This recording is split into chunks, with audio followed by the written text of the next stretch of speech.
Hey everyone, this is Oscar from Underdog, and today I want to introduce you to a music theory concept, a musical device that will hopefully give you a little bit more freedom in your compositions. When I teach in my classes music theory, I teach a kind of a simple framework to start understanding how all these notes that you're going to play can relate to each other and form a kind of a theoretical framework. That's fine. But then sometimes what I see students do is they look at the piano roll and they refuse to program a single note in there until they're convinced that it's correct in terms of theory. What I want to propose today is a workflow that instead lets the tools take control to create something that sounds good, and we can then afterwards look at what has happened and describe the process with a concept called chord planing. I'm going to explain in a moment what all of that means, and then I'm also going to show you in practice. I'm going to show you with an example by the Pixies, an example by Donna Summer, and also the house classic Inner City Good Life. So I'll explain more after the title. Roll the title, see you on the other side.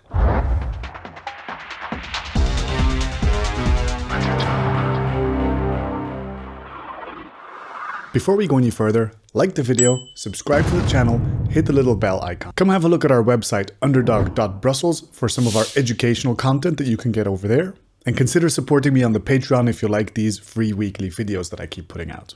All right, let's get into it. Okay, so when I teach music theory, the main concepts that I explain are how to choose a root note, construct a scale over that note, and that scale then tells you which notes you're going to include in your composition and which ones you're going to exclude from your composition, and then use that scale to create chords. There are 7 chords in that scale, and then choose a chord progression using those chords. So when you've separated out your notes like that into what I sometimes call legal notes and illegal notes, just to understand the original principle, you create something called a diatonic scale. There are only 7 notes in the diatonic scale. The 8th note is the octave, right?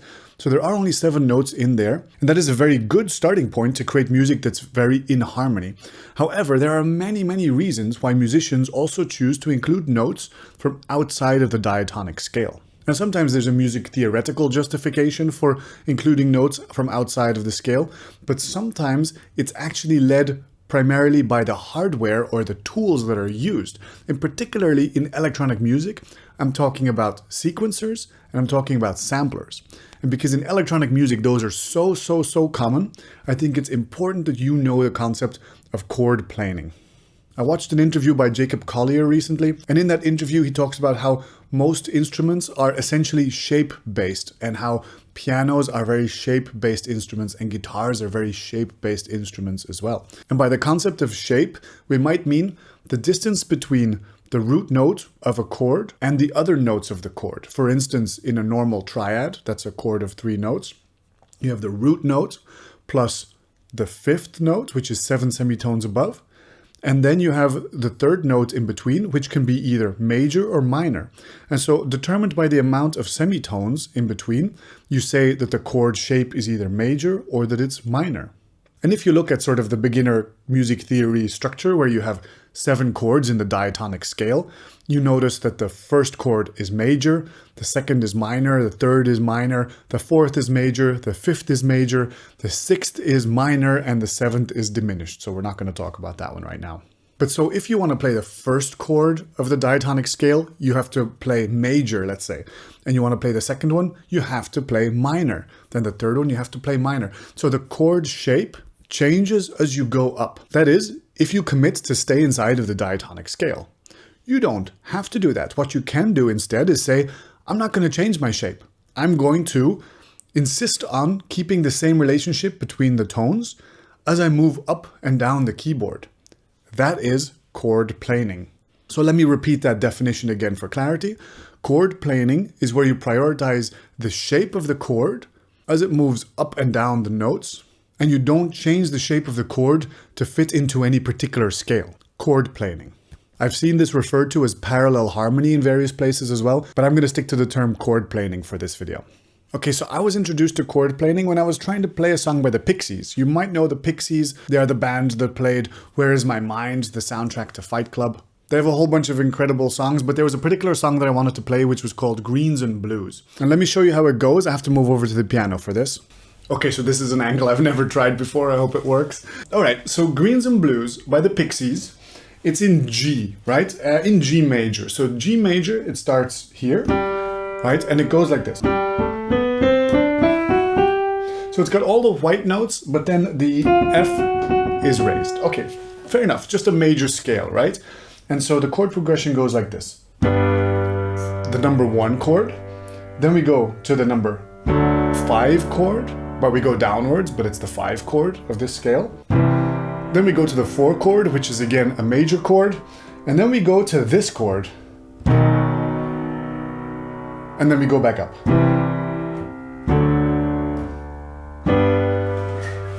So that made sense. It was 1, 5, 4, and then it does this chord here.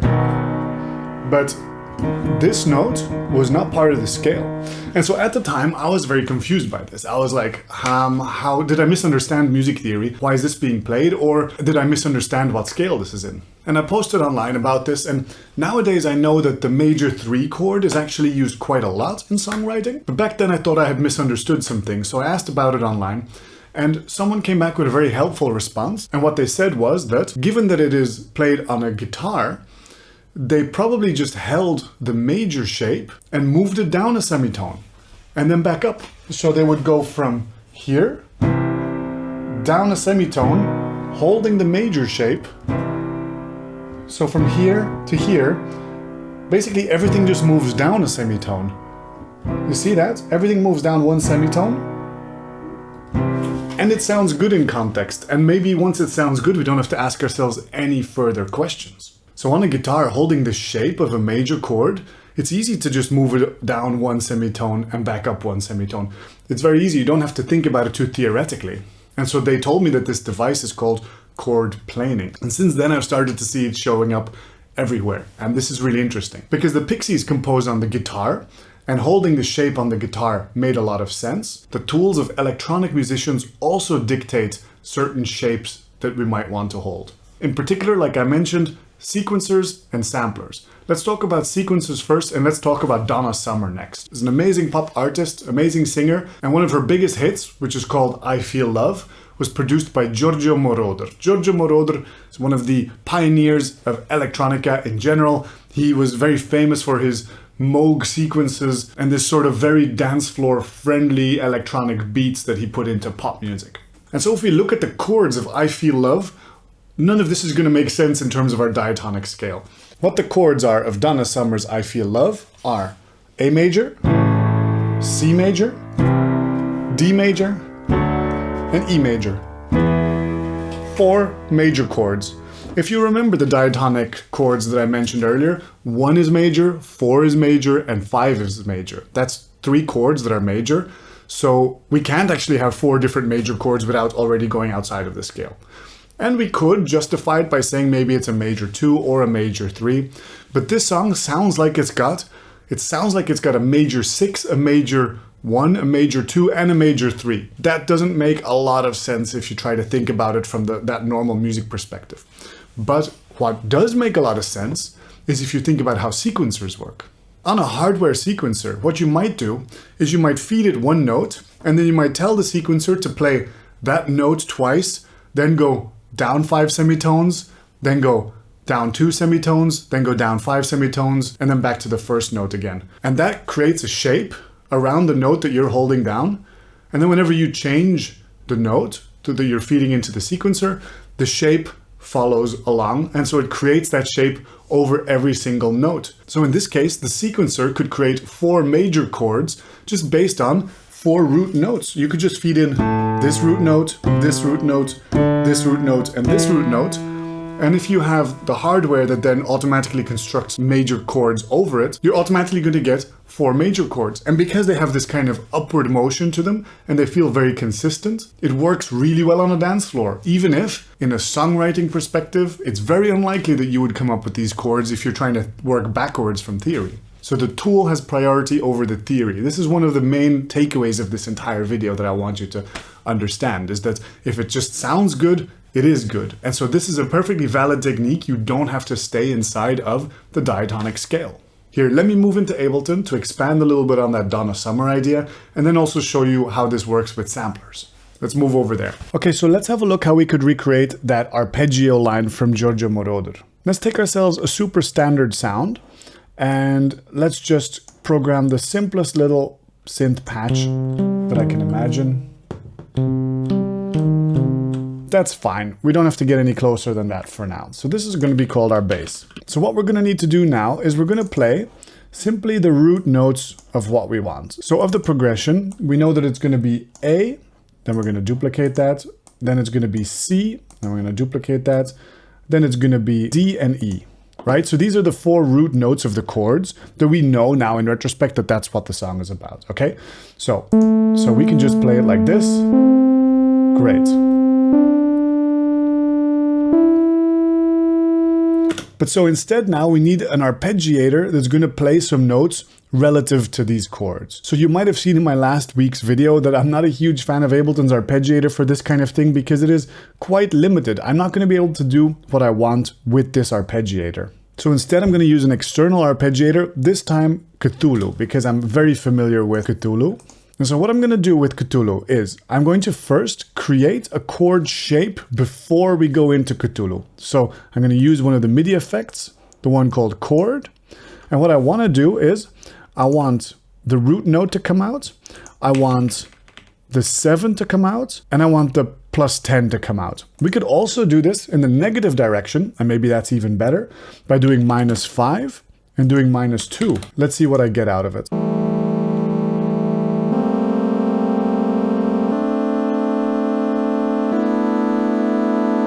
So I'm creating chords based on the input note that's coming in here, right?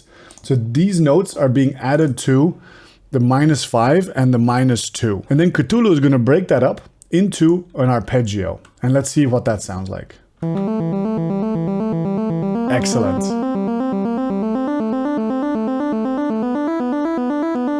Love it. Okay, so now let's try to recreate that original pattern from Giorgio Moroder. It goes something like do, do, do, do, do, do. So it would go something like, yeah, perfect. Something like this.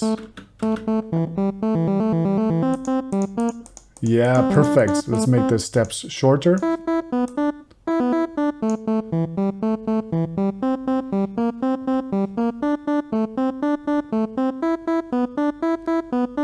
There we go. I feel love, I feel love, I feel love. Boom, and all you gotta do now is put some sweet synthesizers on there. Imagine I take myself a silent, for instance. And of course you've got to put this on a new track, right? And as we know with external arpeggiators, all you gotta do is take the MIDI from the arpeggiator and then here set it to that. That's the main secret to using an external arpeggiator. We're gonna hit in, and if you hit play here, awesome. Now let's find a good bass. Like for instance, Italo.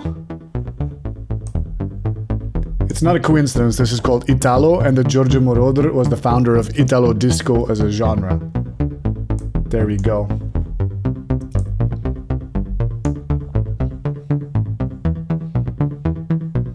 Perfect. There we go. So this is Donna Summer's I Feel Love. There's a tiny little intermezzo in there. One of the things that this song also does is it does play that A major as the first chord, but sometimes it also goes to A minor instead. So there's this kind of push-pull feeling between it being A minor and A major, which helps create a little bit of melancholy to offset all this super joyful feeling over the whole song. But anyway, enough about Donna Summer, enough about Giorgio Moroder. Let's talk about samplers for a moment. Samplers are one of the iconic defining tools that helped create electronic music as a genre in general. And so let's think for a moment about what happens when you sample a chord. If you play a major chord and then you record that as a sample, this is now audio, right? You can now load this into your sampler, but what you can never do with your sampler is turn that major chord into a minor chord. You simply cannot change the relationship between the root note and the third note. You cannot make that a minor relationship just by tweaking settings on your sampler. No, you are forever stuck with a chord shape that is a major shape. But what you can then do is you can play that chord up and down the keyboard, and that's going to basically transpose all of the notes in your chord up and down, even though their relationship is going to stay the same. And so you're chord planing using a sampler.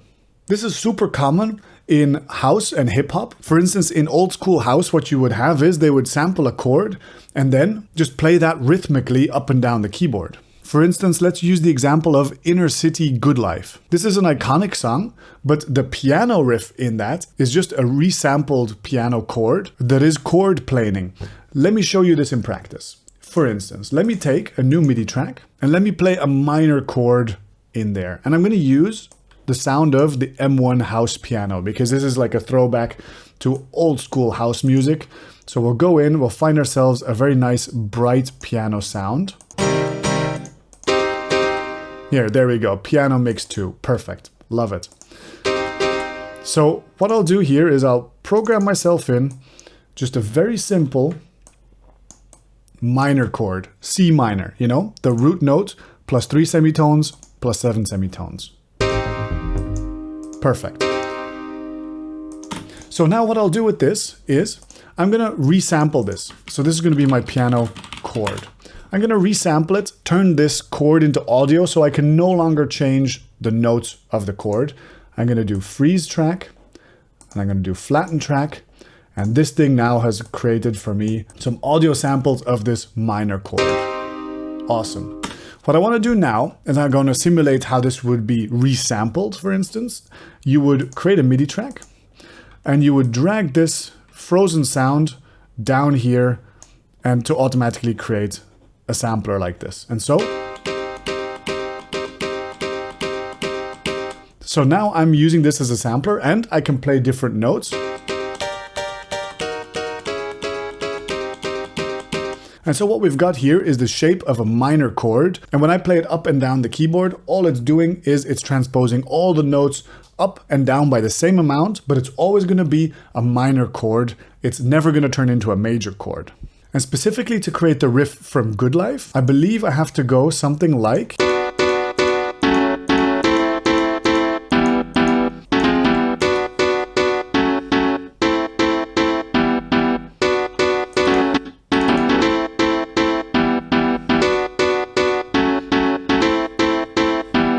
And that's the riff from Inner City Good Life. And it's just chord planing, resampled chords. This is a legitimate technique. You are allowed to do this. The interest of your song will be held by the rhythm and by the other instruments, but this particular element, you can use it as a sample and play it wherever your ear feels like it belongs. So as a main takeaway of this video, I just want you to know that whatever sounds good is good, and you can let your instruments, your tools guide you to figure out what sounds good. You don't always have to start from music theory and work backwards to figure out what's going to be correct. Because in general, music theory is just there to kind of explain why things that sound good do sound good. You can use whatever techniques work for you to actually generate things that sound good. Leave a comment below if you found this helpful. If you are an expert at music theory and you notice some mistakes in here, do let me know, but please do so in a kind way, because I found so far that the topic of music theory tends to bring out somehow the most toxic comments that I've gotten so far. So let's try not to gatekeep this subject too much. Let's just try to share the knowledge. Let's make this stuff as accessible as possible for newbies. Come say hi on our Discord channel and share with other producers who are on the same learning journey as you. And in the meantime, stay producing, be good to one another, and take care. Bye-bye.